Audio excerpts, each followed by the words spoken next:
Welcome back, everyone. This is Ryan Durden, your host with the most, and you're tuned into Momentum Media's Success Talk, where we discuss courage, leadership, what it takes to succeed, but most importantly, personal development. Today on the show, we have Victor Dedaj. He's a certified trainer of Jack Canfield's 67 Principles. He's written a book called Success Breakthrough. This is Victor Dedaj, and he's going to share some of his story and some of the strategies that you can use and implement in your life to become the best person that you can be. Let's go.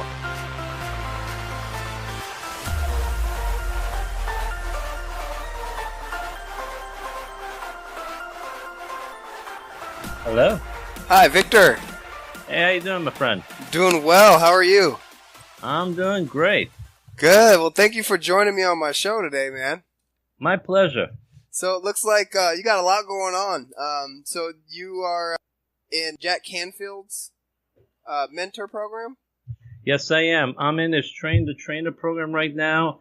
I'm certified online as a trainer in the Success Principles, and now I'm being trained in this Canfield methodology, which means I will use the exact methods he does when he teaches the principles of success. So I went through one part of it in May, and then in September I'm going to go to the second part. All goes well, I'll be certified by the end of September in the methodology. Congratulations on that, man. Thank you. That is amazing. So tell me a little bit about yourself, where you come from, kind of your journey. Okay, very good. So I'm a lifelong New Yorker. I was born in the Bronx, lived most of my life in the Bronx, lived a number of years in Manhattan, and then came back to the Bronx a number of years ago. So I love living in New York, a lot of great things to do, lots of great cultural places to visit, lots of great places to eat. So if you love food, New York is a place to go to. Oh, yeah. There are like dozens of great cuisines to try and a lot of interesting people you can meet.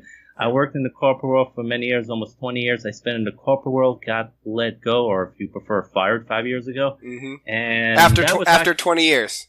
Yes. So actually, that was fun. You know why? Because I felt like I was in a rut the last few years when I was working there. I felt like I wanted to try something different, and I always thought about becoming an entrepreneur working from home. So this gave me the incentive to do that. So I took a little break and then started my journey, and I've been doing it the last 5 years. That's amazing, man. So what kind of so I know you do the principles of Jack Canfield. What business is just your speaking business is the only business that you have right now? No, I do several things. I do some speaking. I do some coaching. Okay. I do affiliate marketing, and I do e-commerce, and I also do some network marketing. Now, I know that sounds like a lot, but one thing I've learned is you don't do everything yourself. You learn to outsource some things. Right. That's what all the professional people do. Right. You don't try to do everything. So number one, I don't mow my own lawn. I don't shovel my snow. I pay someone else to do it so I can focus on higher level income producing activities. That's it right there, man. I like it. So what are he has 67 principles. What is your top 5 principles? Well, the number one principle is actually his first principle is you need to take 100% responsibility for your success. Very often people like to blame everyone else, the government, their company, their parents, their organizations, their friends, etc. That has been going on since the fall in the Garden of Eden. Adam blamed Eve, Eve blamed the serpent, and no one likes to take responsibility for their problems. Right. There's a saying that Robert Kiyosaki uses in his Cash Flow Quadrant book where when people go lame, they want to blame.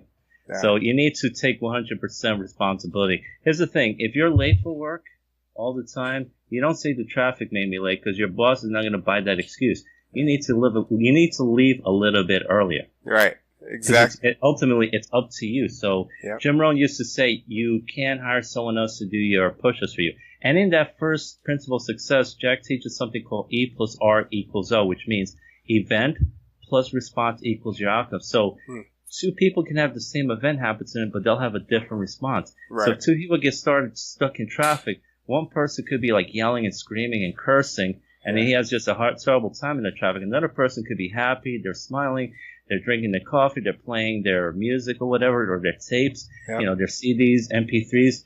and they have a different outcome because their response is different. So that's something you need to remember. You can control your response. You may be in a bad situation, but if you have a good response, you can make that outcome better than if you have a terrible response. So remember, you can control your response. So that's why it's very important. When you take responsibility, even if it's something that seems like something you had nothing to do with, life just seems to work out better for you. Some of the other ones I definitely recommend doing is you need to take action. Very often people procrastinate, and the thing is, when you procrastinate, things don't happen for you. All those things build up and become a big psychological burden for you. So Jack likes to say winners take action. The quicker you take action, even if something goes wrong, you'll learn from it. You learn from your mistakes, and then you learn how to do it better. If you don't take action, nothing happens for you. This is saying that imperfect action will always be perfect inaction because you're at least doing something. Mm-hmm. That's true. Yeah, you got to take action. A dream and a goal is nothing without action. No, absolutely. And there's so many of them. Number one, you need to believe, you need to visualize, do affirmations, because mindset is really important. Yeah. There are a lot of people who have great ability. You see this in sports players. You see some guys who have incredible abilities. They should be Hall of Fame players, but because their mindset isn't there, they're very inconsistent in their play. And you can see that in people who want to become entrepreneurs. They don't have the proper mindset. So he talks a lot about doing that through visualization, affirmations. Those are very important. Goal setting is extremely important. You need to write down your goals. You need to review them every single day, preferably 3 times a day. And the thing is, when you write them down, it just seeps into your subconscious mind more and more, and when you review them. If you don't write them down, it's very easy not to take action on them. And not only that, you should get an accountability partner so to go over those goals with you. So maybe once or twice a week. It's like at work, your boss holds you accountable. If you don't do your work, you're going to get into trouble. You may get fired. So your accountability partner will make sure that you get those things done. Because when you know that's more you have to talk to your accountability partner, you're much more likely to work on those things you need to get done. Right. And that goes hand in hand with finding a good mentor. And so there's thousands and thousands of mentors out there. What made you pick Jack as your mentor? Yeah. Well, Jack is actually one of my mentors. I have a couple other mentors, but one of the reasons I like Jack is I've been reading his books for years. So many of you out there will probably know him as the co-creator of the Chicken Soup for the Soul book series, which actually worldwide, all those book series have sold over 500 million copies because a lot of them have been sold in China. Right. And then I started reading some of his other books, like The Success Principles, The Aladdin Factor, which talks about asking for what you want, The Power of Focus, and many others. So I always thought this guy, I loved the way he taught things. And what really attracted me to him was I went to an event of his a couple of years ago called One Day to Greatness, which was right across the river from New York in New Jersey. And I was really impressed with the guy. Even though this guy has made millions and millions of dollars, he was very approachable. He let you take pictures with him. He signs books for you. He's very easy to talk to. There are some other guys who are very successful. It would be easier to get to the president, to take pictures with the president to talk to these guys. So I love the fact this guy was very humble. He acted like he was like a regular guy, the same as you. Yeah. And, of course, he was a great teacher. So I signed up for another one of his events from that day called Breakthrough to Success. And then I just started signing up for more and more because it wasn't just him, but also his whole team. They're very helpful. They're great people. I just felt a certain chemistry with them. Yeah. So what? I know you have a book out. Yeah. Right. That's right. Yeah. And it's been out for. Has it came out yet, or is it? No, it came out last year. It's called "You Can Become Successful." Awesome. So in that book, I talk about the things that successful people do, the habits that they have. Some of them will be some of the same things you find in the Success Principles and other books. And I talk about many of the things I mentioned earlier about taking responsibility for your life. I also talk about the importance of focus. You need to focus on one thing at a time. Very often people will try to do 6 different things at once, especially when you're starting off. That's just leading to the road to disaster because I know when I started out, I tried to join 4 companies at once, and instead of having multiple streams of income, I had multiple streams of debt. And the reason was I got paralyzed because I was so overwhelmed. One of the leading causes of failure is information overload. And when you're starting out, you don't know what you're doing. So you try to join 4 companies, and once you do nothing in any of them, and you're just wasting the money joining those join those businesses. So I recommend do one thing at a time. And also studies show that if you do one task at a time instead of 5 at once, you're going to be far more productive. You're going to be like up to 500% more productive because you're not as distracted. Number 2, when you start a task, after a while, you build momentum. If you switch from task to task, you lose that momentum, and that kills your productivity. That's it. I like it. I don't know if you knew this, but I have a book out called Momentum. Oh, awesome. Great stuff. So you totally understand what I'm talking about then. Yeah. Since you wrote about it. Yeah, you got to have that momentum, man. That's what keeps you going. So once the motivation runs out, it's the momentum that keeps you going. Absolutely. So yeah, tell us a little bit about a little bit more about the book, where people can actually get the book, and kind of your successes with the book so far. Yeah. So anyway, the book here is called You Can Become Successful. You can purchase it on Amazon.com. So you can look up my name, Victor Dedaj, or you can also go to the link, grab vicsbook.victordedaj.com, and you can purchase it from there. And I've gotten a lot of great reviews from people. You can go on Amazon. You can see some of the reviews people have written about the book, because not only do I share the tips of what people use to become successful, but I share a little bit of personal story. People always like to learn a little bit more about you. So anyone wants to write a book, also share some personal stuff about it. People love stories. Yeah. There's a saying that facts sells, but stories sell, which is true. If you can share your journey, especially you might have struggled, gone through some hardships and overcame them, people love it. And one of the things I talk about the book is you're going to deal with obstacles. No one's journey as an entrepreneur is going to be smooth. You're going to have some difficulties.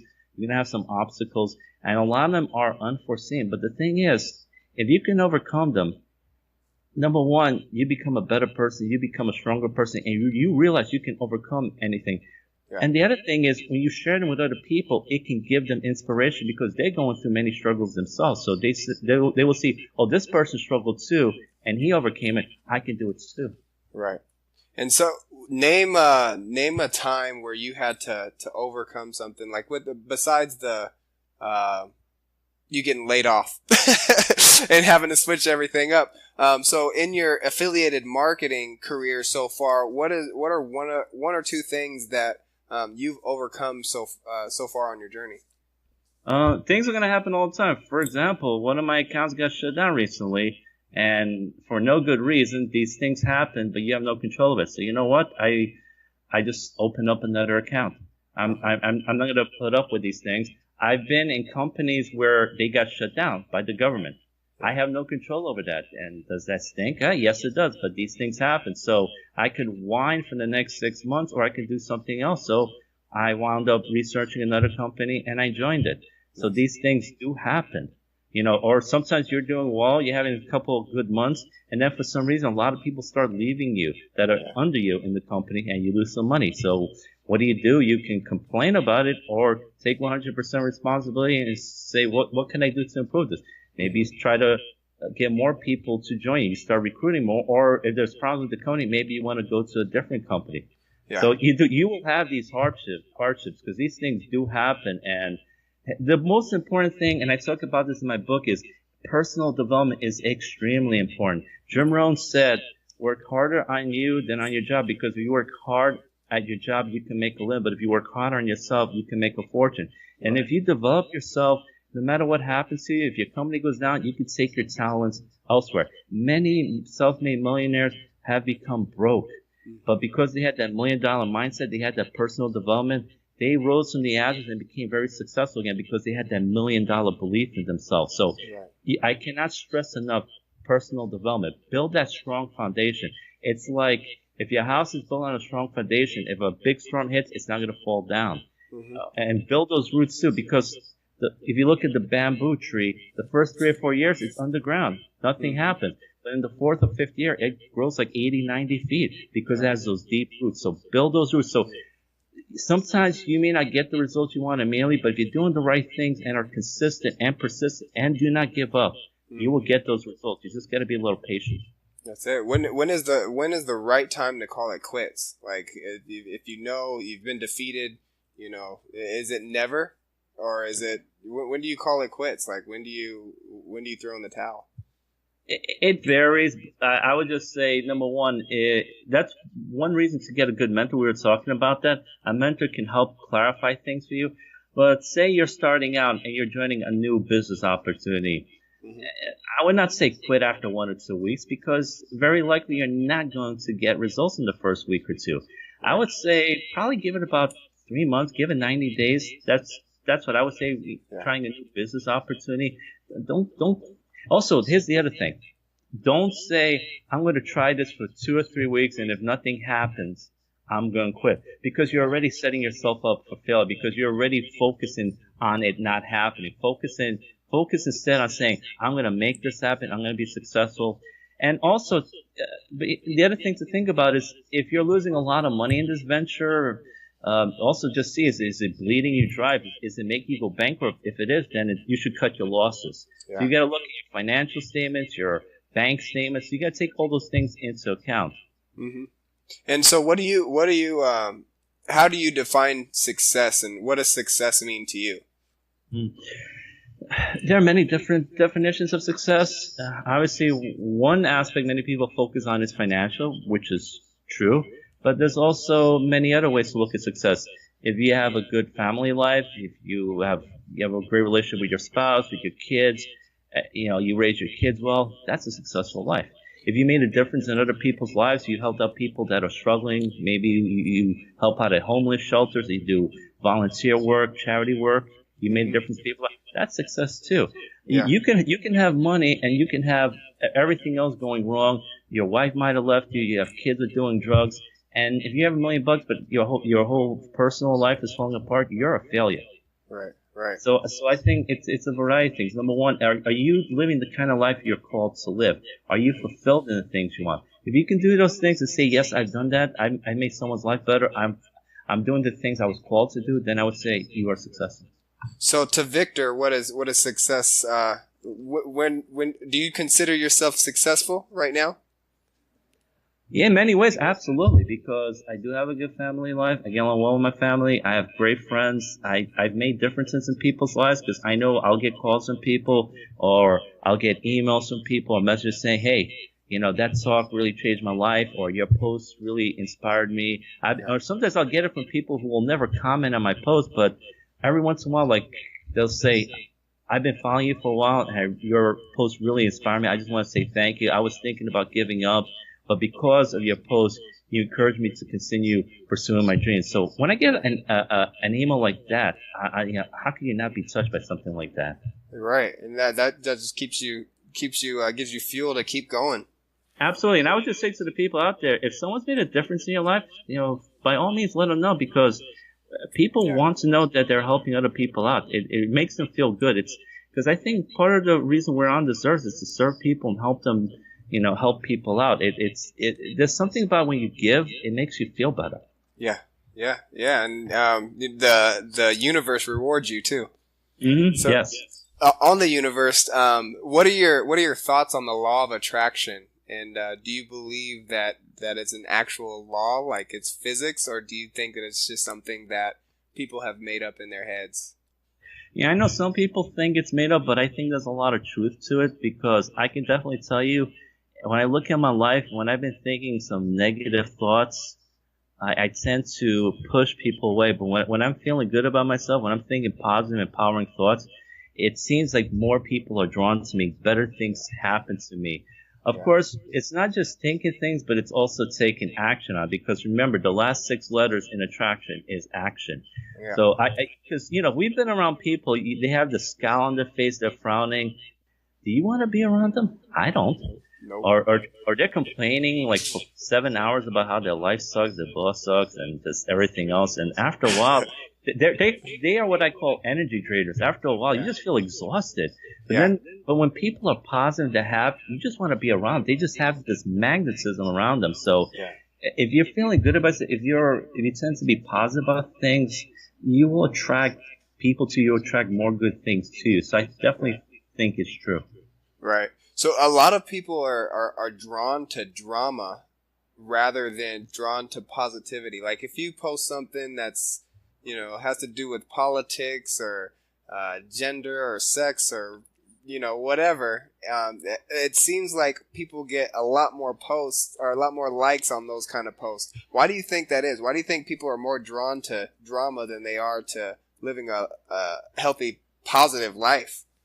I think, and I say this as a Catholic Christian, I think it has to go back to the fall in the Garden Eden, original sin. I think we have a tendency to like negative stuff, sinful stuff, just negative stuff. So newspapers notice. That's why the first page or two is like, this person was murdered, there was arson, this person was raped, terrorist attack, and then you see man saves woman from burning building. That's like page 29 in this little thing at the bottom of the page. You don't see people, they know negative stuff sells, and that's why it's the same thing on the news, on TV, or on the radio. It's always something there. Like this person got assassinated, this town got bombed, because they know people are attracted to that. But the problem is that if you're listening to those things, it fills you up with negative things. And especially, I always recommend to people, when you wake up in the morning, do not watch or listen to the news because it's very negative. Same thing in the evening, right before you go to bed, because those are the times of the day your subconscious mind is most impressionable. When you wake up in the morning and right before you go to bed. And you think about it this way. When you watch a scary movie right before you go to bed, that is why sometimes you have nightmares, because that's the last thing your mind is focusing on. It's also why cramming for exams is sometimes successful, because you're focused on the things you're learning about. But if you're filling it with negative things, it's going to lead to a negative life. So you really need to watch the news. I would say wait till the middle of the day. But the reason they do these things is because they know people are attractive. People are attracted to this negative stuff. But it's not helpful to you to have a prosperous and successful life.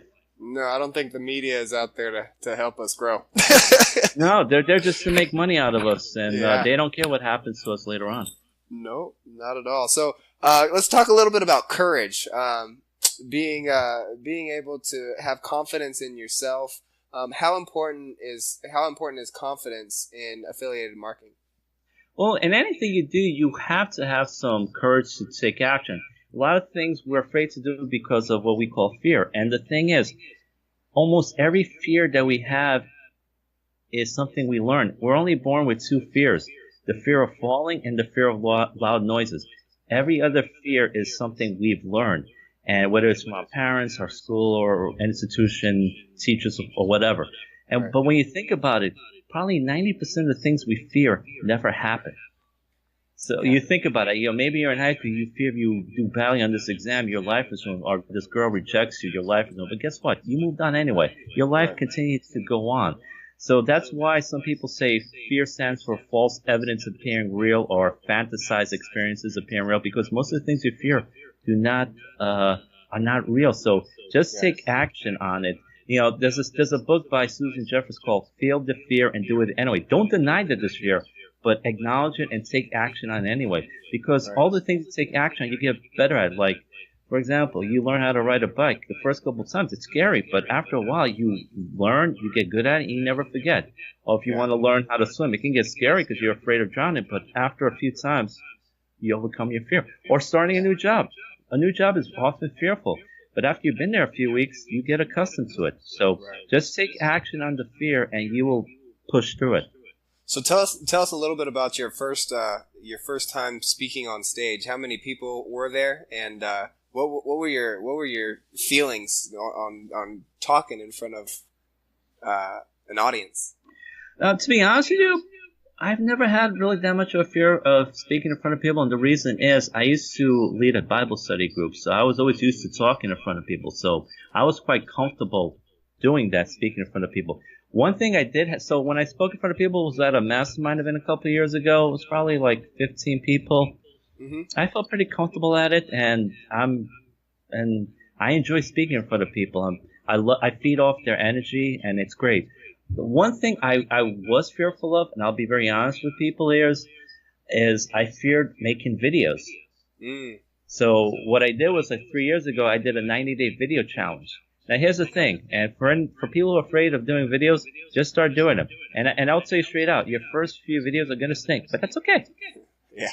as you keep doing them, you will get better. And now, if people watch my videos, they will see I'm very comfortable. I'm very good at them.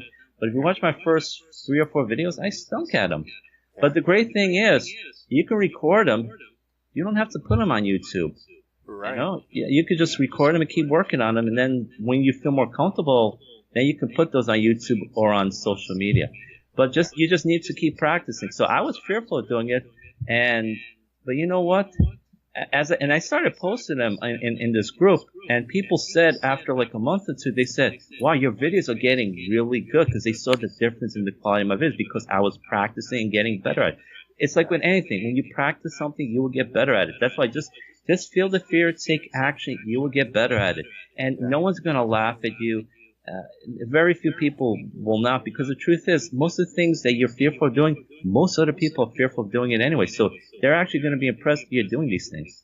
Yeah, that's true. And on the same subject, since you're in kind of affiliated marketing, network marketing, you probably deal with rejection on the daily, right? Yeah. So how do you deal with rejection, and what are some of the things that you do to kind of get over somebody telling you no? Yeah. Again, this is all a matter of perception. This is actually something Jack teaches in his Success Principles book. He has a principle called rejection. Mm-hmm. What that means is the reason why people fear rejection is because they think that if someone says no to them, they are losing something. But the reality is you don't lose something. And I'll give you a couple examples. Say it's Friday and I have no one to have dinner with. I ask the girl to have dinner with me. If she says yes, I have someone to have dinner with me. If she says no, before I asked her, I had no one to have dinner with. And after she said no, I still have no one to have dinner with. The situation did not get worse. It just remained the same. And that's the same thing. If you're talking to someone, you're prospecting, you're asking them to join your business. Say you're starting off, you have no one in your business. You ask someone to join your business. If they say yes, you have one new member in your business. If they say no, you have no new people. And before you ask them, you still had no new people. So nothing changed. They're not getting worse. It only is a problem if you start saying to yourself, my mom was right. No one will listen to me. No one will like me. She was right. I'm just worthless. That's the only time it's a problem. When you realize you really don't lose anything if someone says no to you, then you'll be able to handle rejection better. And the thing is, the more people you start talking to, after a while, you'll get used to it, because eventually someone's going to say yes. Jack does this great exercise at his events. As what he does is he has this big group of people. We all start going up to someone, ask them they want to join our business, give us $1 million, whatever. Yeah. And what he instructs us to do is the first 9 people that ask you, you say no to them. Mm-hmm. Every 10th person, you say yes. So that means every 10th person I'm going to talk to is going to say yes to me. So after a while, you start realizing, it's a great exercise, because after a while, you start realizing, as long as you keep pushing, someone will say yes to you. Right. Yeah, that's it. But if I give up after 9, I'll think no one will say yes to me. Right. So you just it's that little bit of push at the end that gets you your success. Absolutely. Well, Colonel Sanders was rejected by over 1,000 people for his secret chicken recipe. If he'd given up after $9.99, there would be no Kentucky Fried Chicken stores. Now there are thousands of them because he never gave up. Yeah, man, and no gravy. Exactly. Yeah, man. So, where can everybody find you at on social media, and if they want to get a hold of you, and your coaching, and if they want to book you online. Mm-hmm. All right, so these are the various ways you could contact me. On social media, you could contact me on Facebook at facebook.victordedaj.com, at Twitter at Victor Dedaj, Instagram at Victor Dedaj. You can email me at victordedaj@victordedaj.org, and my website is victordedaj.com. Awesome. So, the word hustle. What does the word hustle mean to you? Do you find it to be a bad word, or do you think that it's a good word? I've always seen it as a positive word. I know sometimes a negative connotation when you think about drug dealers and gangsters, but in general, I grew up watching basketball, so sometimes you see these guys that are not necessarily very talented, but they're always diving for the ball. They're always going that extra, doing those extra little things. They're fighting for the rebound. So I generally focus as hustlers doing something positive. Try to do those little things most people don't, because you know those little things consistently over a long period of time, it makes a big difference in terms of your success. It's what is referred to the compound effect. The reason why a lot of people stop doing things is because they don't see immediate results in those things. And it's also why people stick with bad habits as well, because the negative consequences of bad habits don't affect you immediately, but it will affect you 10, 20, 30 years down the road. And it's also similar to what Jeff Olson writes in his book, The Slight Edge. Those little extra things can lead to big differences over a long period of time. That's why the difference between a 300 hitter and a 250 hitter is just one extra hit every 20 at bats. But the difference in salary is millions of dollars. Right. Yeah. Yeah, man, that's true. That is true. So on your journey to success, growing up, who was your biggest mentor? I guess the people I looked up to, some of my teachers. My fifth grade teacher, Mr. Rose, was very inspiring to me. He was a great teacher. My parents, of course, those are probably the people growing up that inspired me the most. And probably my best friend Charlie growing up, he was always there for me, and I knew I could always depend on him. Yeah. So as far as trust goes, how important is trust in network marketing?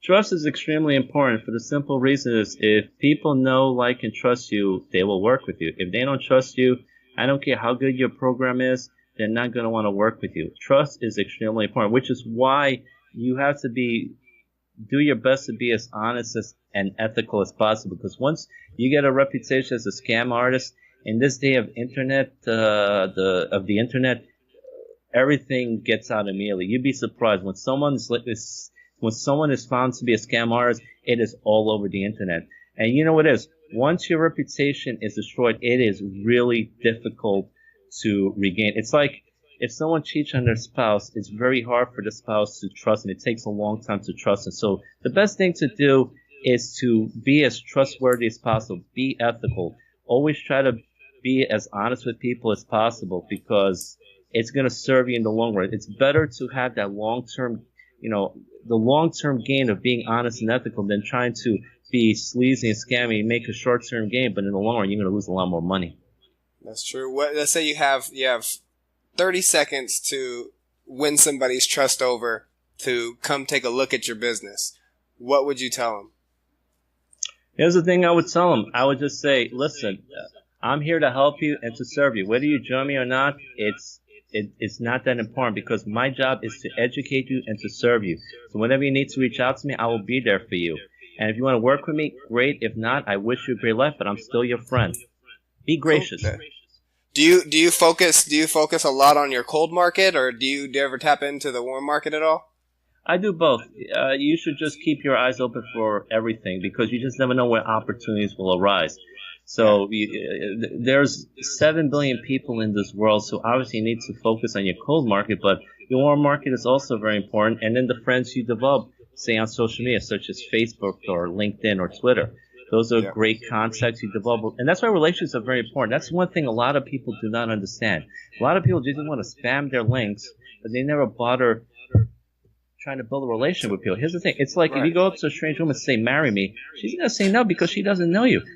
She needs to get to know you first. It's the same way. If you just go up to some strange person on Facebook, you send them a link, join it, you're going to make $1 million, they're not going to join. I did that when I started, and trust me, it doesn't work.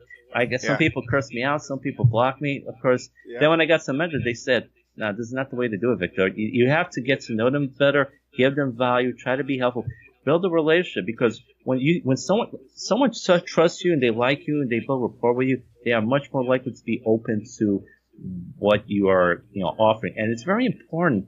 You got to show them that you're a friend. There are some people, I'll tell you, like on Facebook, I will message them, they don't respond. And then the only time I hear from them is when they want to pitch me something, and I automatically say no because they haven't been trying to build a relationship with me. And to be honest with you, after a while, if I see they're not responding to me, I will unfriend them because they're not being a real friend. Right. Yeah. So as far as like social media goes, where do you see the future with social media? And do you think it's pretty much taken over our face-to-face contact? Yeah, I think social media has become extremely important, but it should never replace face-to-face contact. Unfortunately, some people try to do that, but especially if you're trying to do something like high-ticket sales, you can't just send an email and someone's going to give you $5,000. You have to talk to them either in person or on Skype or on the phone because they really need to get to know you first. So you really need to do some face, and whether it's in person or on the phone or doing a Skype call, because people really need to get to know you. You can't just comment on their Facebook post or send them a message on Twitter. Communication will always be important. And I talk to some guys who've been doing this for 40 years, and they will tell you, I use the phone all the time, and it's my greatest asset because there's nothing like hearing a person's voice because they feel more real to you. Mm-hmm. And it's even better if you can see their facial expressions and the way they move and act, and because you can say a lot with your body expressions. And absolutely, and body language never lies. And it's one reason why I like to go to events, because I like to get to know people. Right. I recommend, if you're going to be an entrepreneur, try to go to some of these mastermind events. Not just you'll meet successful people, you'll feed off of their positive and successful energy. Plus, you might learn one or two tricks from them that could change your business. You will not learn some of those things on a webinar. So building relationships is crucial, which is why I highly recommend go to some of these events. It can make a big difference in your life. For sure. And all successful people that I've talked to all have like routines, like daily routines. What does your daily routine look like? In the morning, I start off with, I always do some reading, some prayer. I do visualization. I do meditation. Your morning is very important. And I try to listen to something very positive. That's why I don't listen to the news, for the reasons I talked about before. So I try to do those things first. And I find really meditation is very, very helpful because it really clears my mind. It really gets my subconscious mind active. And I come up with great ideas because very often, because we're bombarded with so many things, it's your mind gets cluttered. So I find meditation to be helpful to be open to things, and I come up with some great ideas because I meditate. And I write my goals, I review them. I also recommend reviewing your goals and your tasks to do also at night, because your subconscious mind can work on them while you sleep. Yeah. So that's your morning routine. What does the rest of your day look like? Again, it will vary. I'll spend some time responding to people. And what I would say is, if you're responding to, say, Facebook messages, pick one time during the day. Don't try to just do it throughout the day, because it's going to affect your productivity. Maybe once in the morning, maybe once at night. And I try to focus more on the activities that are going to really help me out in the morning. So, for example, maybe I want to do a video or work on creating a product. The things that are going to really help me in my business, those are the things I try to focus on. Or if I get on a call with someone, potentially a prospect I might be able to close, I try to do that earlier in the day, because as time goes on later on in the day, you're not as productive, you're not as energetic. That's just the normal course of events. Of course, sometimes people working 9 to 5, they can only talk to you in the evening, and sure, I'll talk to them in the evening. But in general, I try to do the most important things in the morning, because that's when I have the most energy. And I also recommend drink water, because your body will get dehydrated. You think more clearly the more water you drink. So water is extremely important. Yes, and so priorities. Just getting your priorities in order and taking care of the most important things first, so that you can knock that out of the way, so you can finish all the little tasks. Is basically it. Absolutely, because most people tend to focus on the little tasks, because they delay, they procrastinate doing the bigger tasks. They figure they'll try later on in the day. The problem is, the longer you delay, the longer you procrastinate, the bigger it becomes. It becomes like a big monster, and it can paralyze you. So I say take care of the most important things earlier in the morning. Knock it off, because once you knock it off, those smaller things seem like a piece of cake. That's it, man. I like it. I love it. All right. So just a little bit more. I want you to go over what your message is, what you think that the world needs right now. What is your message out to the world? Their most important message. Something to leave the listeners with and get them thinking. Okay. Well, for me, I come as a Catholic Christian. I think have faith. I believe faith in a higher being is very important. I believe we're here to serve people, to help people, and I also think smile. Put a smile on people's face. When you pass by people, smile to them. Be nice to them. You know, because you never know what kind of difference you can make in someone's life.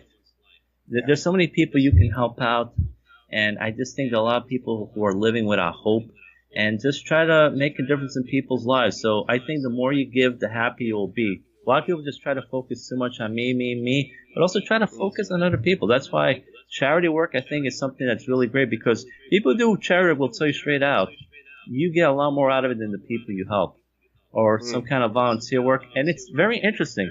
They've done studies that people who do volunteer work tend to be more successful than people who don't, because they help people, but also they also build a lot of connections to it. So if you have a kid in school, have them do some volunteer work. So it's also something for becoming successful. And there's something in Judaism and in Christianity called tithing. Also give money to charities, because it lends a belief that there's more than enough abundance out there. If you try to hoard it, it'll be hard. Is that you or me? That's me. Sorry about that. Oh, okay, that's all right. If you try to hoard it in, it'll be harder to attract wealth and abundance. So I also just say, I don't mean go spend all your money, but I mean, you do something like tithing. It's actually something very good. Number one, it's going to help people. You tithe to your church, tithe to charity, but it's also it tells your subconscious mind there's plenty of abundance out there. And it's something that Robert Allen said, that when he was another guy who was a millionaire, became bankrupt, and he realized one of his problems was he stopped tithing, and he started tithing again, and he became extremely successful again. So I recommend that too. But I would just say, you do have to take care of yourself, because if you don't, you can't take care of other people, but also try to help and serve other people, and just try to inspire people. I try to do that with my videos and with everything else when I give talks. And you'd be surprised if you can just make a difference in one person's life. You've had a good life. That's it, man. Victor, I really appreciate you being on the call today, and I look forward to working with you in the future. We've connected on Facebook, Twitter. I think we're connected on everything now. So, we'll keep in touch. Absolutely. And help each other out as much as we can. Absolutely. It was my pleasure being on your show, and I definitely look forward to keeping in touch with you. And we'll definitely help each other out. I'll help you any way I can, and I know you will help me any way I can.